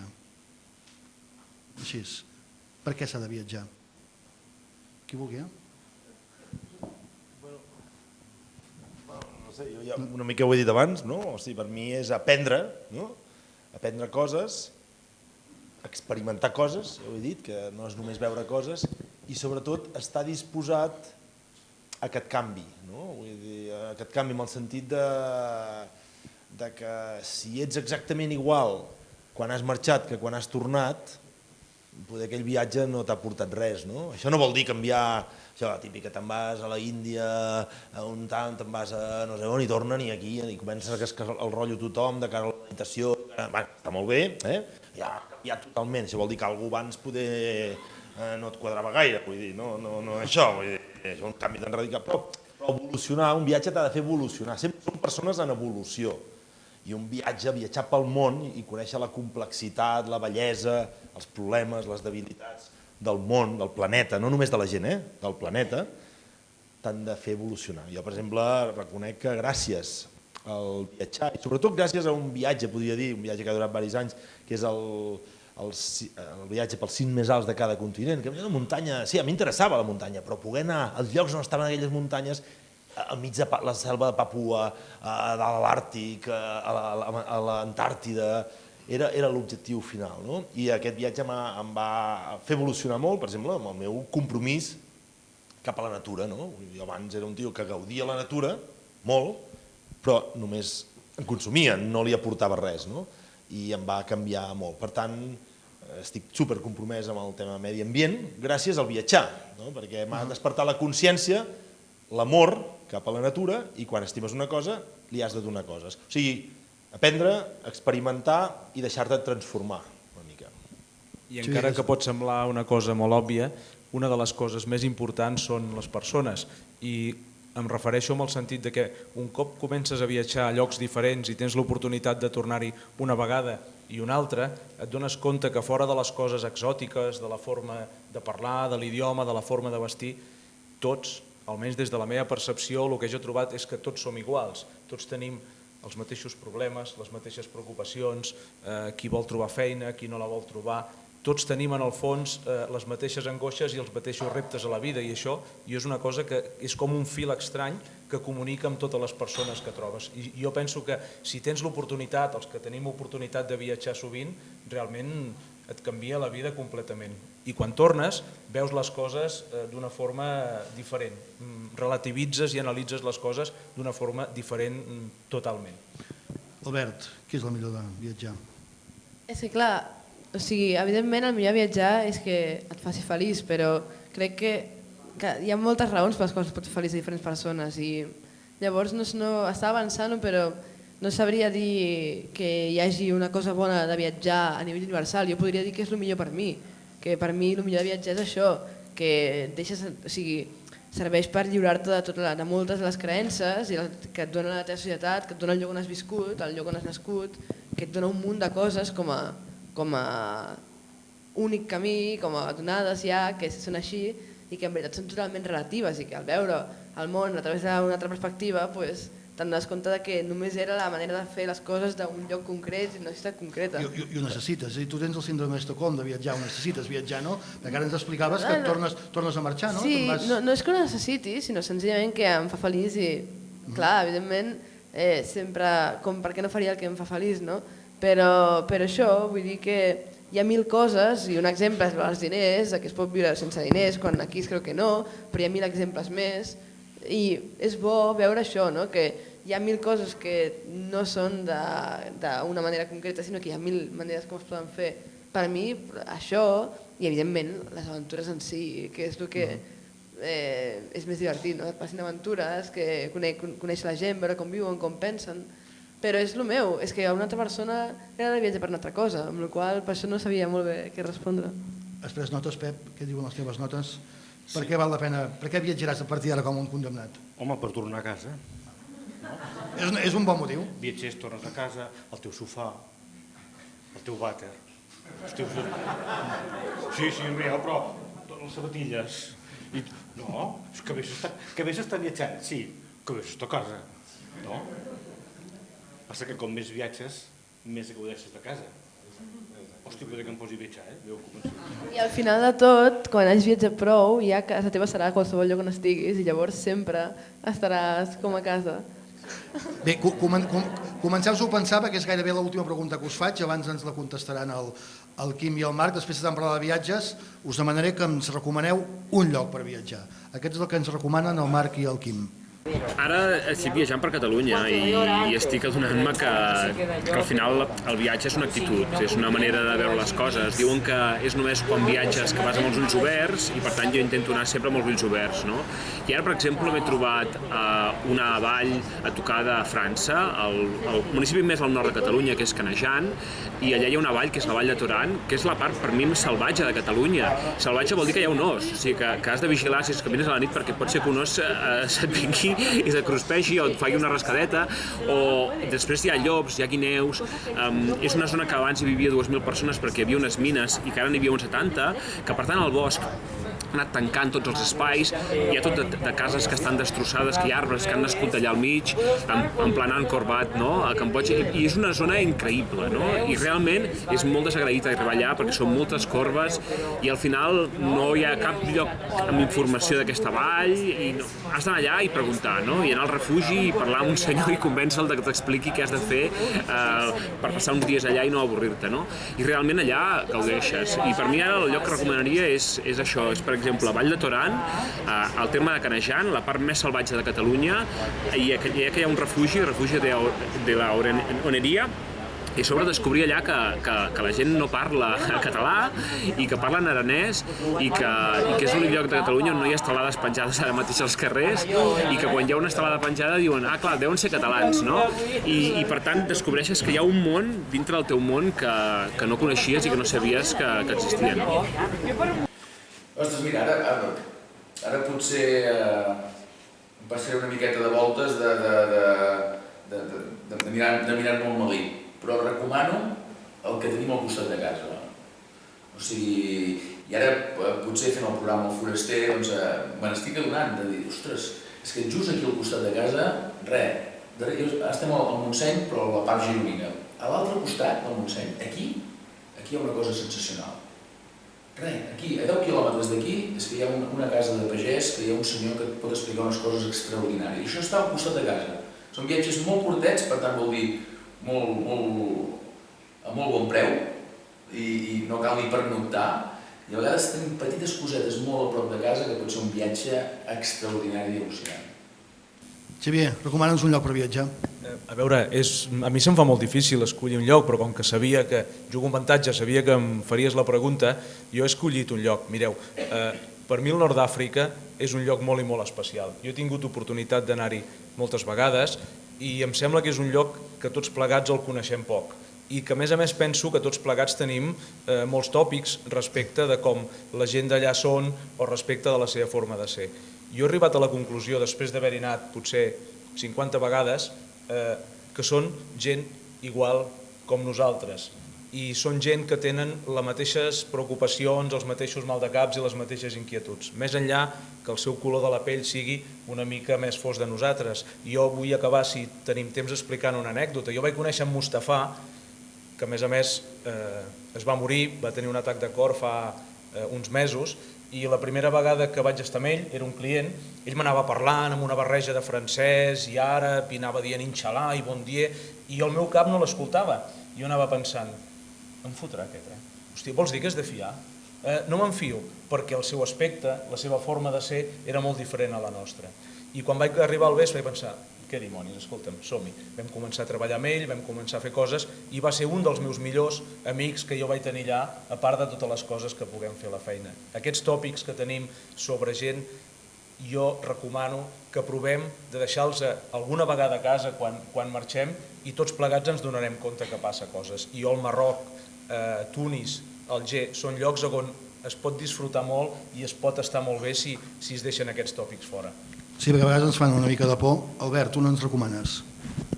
També és que no ho vols dir, però et surt això de... és molt difícil de dir, Digues, digues. És que és gairebé impossible, mira què he pensat des que he sentit la pregunta. Molt difícil de dir, però perquè jo sempre al final, evidentment, penso, podria dir Àfrica, tot Àfrica, com diu ell, al costat de casa. Ara mateix, últimament, estic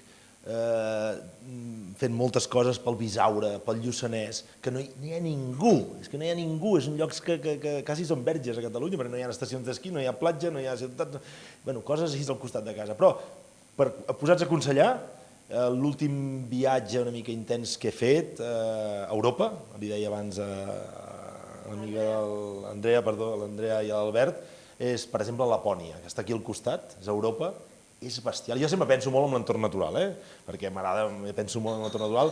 Passa que tots els entorns naturals, excepte l'Antàrtida, després hi trobs gent.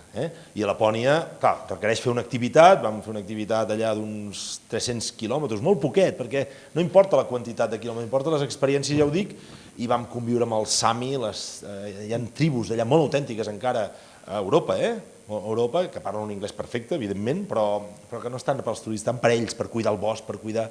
I és molt autèntic, molt maco, i està aquí al costat, està al nostre continent. Menys mal, pensava que no ens diguis el Pol Sud perquè tindrem problemes. No, Lapònia, precisament, i ara ho tenia apuntat, era una de les cites finals, el Xavier, el seu llibre, diu, parlant de Lapònia, diu, sembla que m'acosto a aquella tranquil·litat d'esperit que diuen que hi ha al final de qualsevol trajecte important. Això deu ser, ostres, he arribat amb un bon lloc, no? Això ho diu el Xavier, parlant de Lapònia. Albert, on ens recomanes anar? És que aquesta és la pregunta que menys m'agrada de totes les preguntes sobre viatges. Tocava. Però el problema és això, no és per dir-ho en broma, és que en sèrio, és una pregunta que té un problema ja implícit en la pregunta. Et diuen quin és el lloc que més t'agradaria o el lloc que recomanes per anar, i el problema és que un lloc és algo molt poc bo de recomanar. El bo de recomanar seria recomanar-vos una aventura concreta, una persona concreta que vaig conèixer, una experiència concreta que et va passar, però un lloc, en general, per mi, és un tros de terra. Un país, per exemple, i 2 vegades jo que hi vagi, potser una vegada m'encanta i l'altra no, perquè em passen coses completament diferents. Amb la qual cosa com us ho vaig a recomanar a vosaltres si no sé quines coses passaran? És una pregunta que ja té el problema aquest d'entrada. Tot i així, el que acostumo a dir és que, a mi en general l'Occident no m'agrada molt, perquè la distància entre els coneguts és més gran, la vida és més individual, tot està més subjecte a les regles, és menys humà. Llavors, en general, m'agrada més, potser també per la manera com viatjo jo, anar a llocs com Llatinoamèrica, Orient Mitjà, al sud d'Àsia, perquè és més... potser és més fàcil, la gent està més oberta a convidar-te a casa seva, hi ha menys por, però ja et dic, clar, és que és una pregunta horrible, perquè si us pogués recomanar que aneu al desert de Xile, quan jo vaig estar allà, perquè un camioner em va deixar al mig del desert i gràcies a això vaig poder caminar durant 3 dies pel desert, doncs ojalà us passés això, és genial, però potser no us passarà si aneu a Xile, amb la qual és un rotllo. Albert, no ens has contestat perfectament, Sí. Bueno, Pep, tu no sé, ja t'he deixat a l'últim, però... Va? A mi és que Caral em va agradar molt, No, bromes a part. Ara em ve de gust contestar no aquesta pregunta, sinó una altra. Feu. No, perquè això d'avui és un viatge, això que hem fet avui, no? I ho diré jo perquè el Xavier igual no ho dirà, però el Xavier igual ha escrit un llibre, l'ha publicat, i sabeu aquella frase tòpica de no he venido a hablar de mi libro, doncs avui el Xavier igual no ha vingut a parlar del seu llibre. Hem pensat que la millor manera de parlar del llibre del Xavier era parlar de viatges amb viatgers, i jo he fet la contra perquè em tocava aquest paper i amb molt de gust.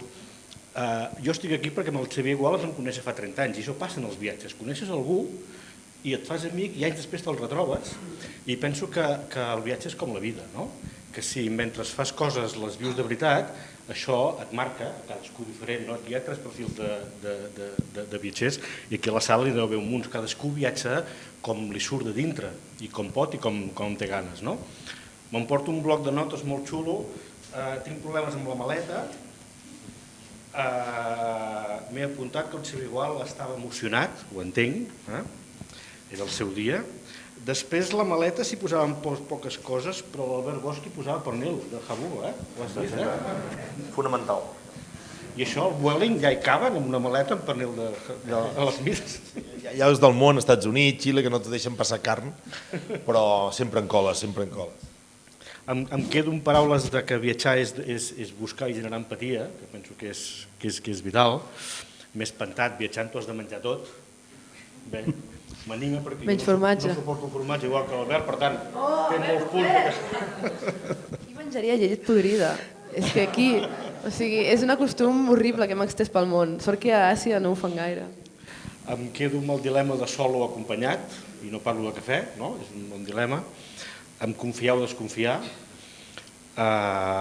Bé, totes les preguntes que fem de l'entorn de viatjar, en el fons estem parlant de viure, no? Perquè de fet viatjar és una... I per tant, prometo que quan tingui clar el meu proper viatge, i ara parlo en sèrio, per raons de feina, tinc un contacte que està en aquests moments a la Isla Reunión i segurament m'aniré a fer una reunió. Si puc a l'Isla Reunión per donar una mica de sentit. Bé, hem fet moltes reflexions amb aquest temps, amb aquesta xerrada, penso, molt bones, i espero que us ho heu passat molt bé. De totes maneres, jo quan el Xavier em va dir no, és que has de venir a Berga a fer això, em van dir 2 coses de Berga, 2. La primera, que esteu a punt, em sembla, ja de començar la Patum, i que, per tant, avui, després del cava, ara que ho celebrarem, us el veureu amb gots de plàstic, perquè m'han dit que la Patum s'ha de veure amb gots de plàstic. I la segona cosa, hi ha una pel·lícula, a mi m'encanta, si no l'he vist la recomano, hi ha una pel·lícula molt divertida, sobretot pel tema de viatges, que es diu, no sé si algú l'ha vist, que es diu Si això és dimarts, avui és Bèlgica. No?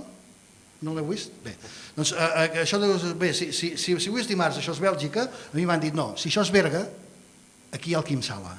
I avui havíem de fer la reflexió del Quim Sala.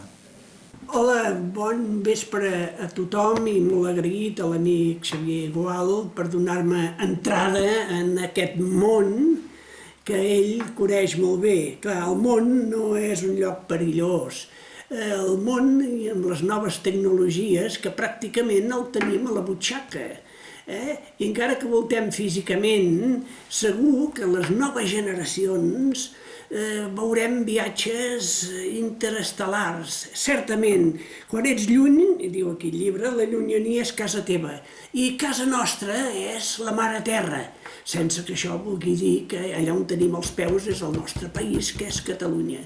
Jo no sóc viatger externament, però en canvi, interiorment, doncs bé, ara estic a punt de treure un altre llibre de filosofia sobre el mite de la caverna de Plató, que ho trasllado a les noves tecnologies actualment, i per tant viatjo dintre meu. I el viatjar dintre meu, cada vegada descobreixo més aquesta cosa que m'uneix a totes les cultures, que m'uneix a tots els sers humans, que m'uneix a totes les religions, que m'uneix aquest fons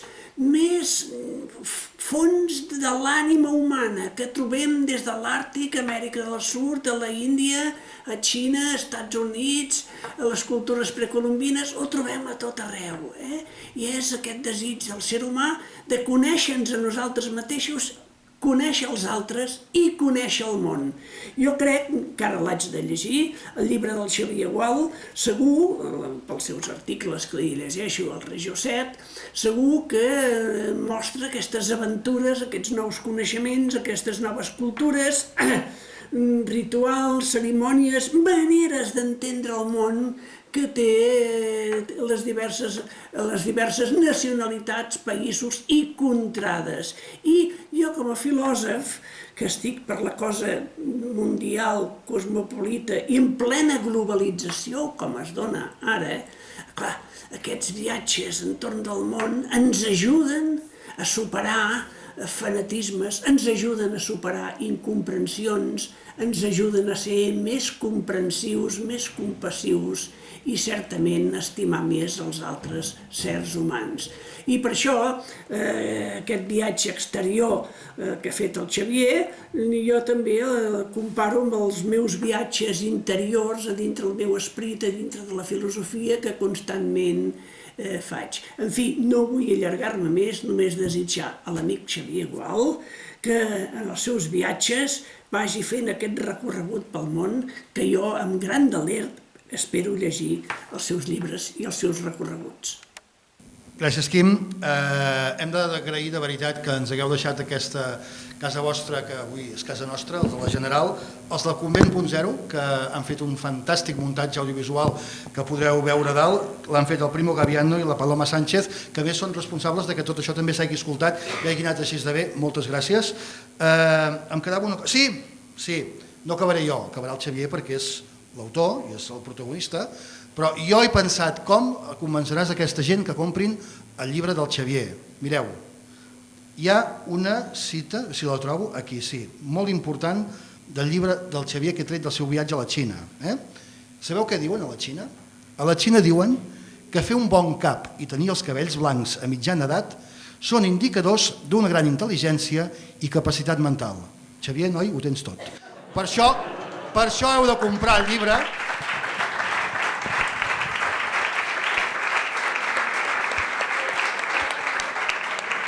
I ara sí que no acabo jo perquè per acabar l'aplaudiment del Xavier en tot cas el fem extensiu als 4 convidats d'avui i els que hem tingut perquè heu estat fantàstics. Gràcies per ajudar-nos a compartir les vostres experiències i ens heu encomanat molt bon rotllo per viatjar. Deia que ho convidarà el Xavier perquè us volem deixar mentre allò fem un cava i de més, amb unes imatges molt especials que ens les presentarà ell mateix perquè, si no m'equivoco, el proper llibre anirà d'això que veurem ara. No sé, explica't tu i presenta'ns les imatges finals de l'acte. Jo, sobretot, el que volia tornar a repetir, com al principi, moltes gràcies a tots per haver vingut. De debò que avui em sembla que sóc el que estic més emocionat de tots i, òbviament, faré l'acudit. No he vingut a parlar del meu llibre, tot i que aprofitant que per allà al fons hi ha la bona amiga Raquel, que és de l'editorial Cossetània. Raquel, si les ventes d'aquest llibre van bé, el pròxim serà sobre la Índia. Moltes gràcies a tothom. Gràcies.